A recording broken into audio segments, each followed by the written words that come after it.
আসসালামু আলাইকুম আমার ৬৪ জেলার ড্রাইভার ভাইয়েরা। তো আপনাদের মাঝে আমি আজকে একটা সতর্কতামূলক ভিডিও আনলাম। তো গতকালকে ১৩ তারিখে আমার মোবাইলটা হারিয়ে যায় কেরানীগঞ্জ কদমতলী চৌরাস্তার একটু আগে। তো মোবাইলটা কিভাবে হারালো? আমার ডান পাশ থেকে একজন আমাকে ডাক দিয়েছে। আমার মোবাইল ছিল এই যে ইঞ্জিল বনাটে এই জায়গায়। তো আমার বাম পাশের গ্লাস খোলা ছিল, এর জন্য নিয়ে গেছেন। তো আমার কাছে অনেক কষ্ট লাগছে, কারণ কিসের জন্য? আমরা তো ভাই ড্রাইভার, আমরা এত কষ্ট করে দিন রাত ২৪ ঘন্টা গাড়ি চালিয়ে একটা মোবাইলের দাম কমসে কম ১৩ থেকে ১৪ হাজার টাকা।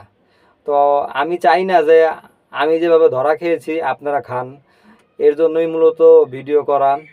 তো আপনারা যখনই গাড়ি চালাবেন আমার মতো এরকম ভুল করবেন না, মোবাইল মাঝখানে রাখবেন না। আপনারা সবসময় মোবাইল পকেটে রাখার চেষ্টা করবেন ও বাম পাশের গ্লাস উঠিয়ে দিবেন দরজার। ৬৪ জেলার ৬৪টা ড্রাইভার যদি এরকম সচেতন থাকে, ভিডিওর মাধ্যমে আমরা সব ড্রাইভার ভাইদেরকে সতর্ক করে দিই, তাহলে আশা করি এটা আর হবে না। তো আমাদের যাত্রাবাড়ি, কদমতলী, নয়াবাজার, বাবুবাজার, সাইনবোর্ড, চিটাং রোড, এইসব জায়গা আমাদের সতর্ক থাকতে হবে।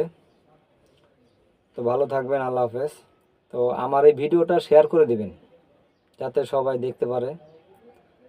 ভালো থাকবেন।